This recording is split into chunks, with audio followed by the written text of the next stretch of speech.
আসসালামু আলাইকুম এভরিওয়ান, আমি আপনাদের আশা। লগনের আগের দিন আমার দেওরকে এরকম করে ক্ষীর খাওয়ানো হয়েছিল থালার সাজ করে। তো দেখতে পাচ্ছেন সব রকম আছে, ফল মিষ্টি, তারপরে পোলাও করেছিল, মুরগির মাংস, সব রকম ছিল।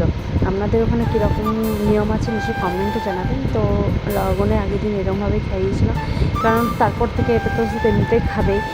আর আমাদের এইখান থেকে আমার ভাগ্নিটা কত বদমাইশি করছে, ও বলছে যে এটা খাবো ওটা খাবো, কিন্তু ছোটো ছেলে মন তো, ও তো চাইবেই এটা খাবো যেটা ভালো লাগে। আর আমার মেয়েও বসে পড়েছে, ও বলছে, ও তো একদমই কেকের উপর দৃষ্টি হয়ে রয়েছে যে ওটা কখনই খাবো।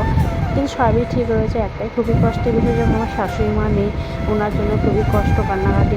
কিন্তু কী করবেন, কপালে যেটা আছে সেটা তো হবেই। কিন্তু সবাই যেন দোয়া করবেন সবাই সুস্থ হয়ে পেরিয়ে যায়, সুখে শান্তিতে সব সংসার করতে পারে।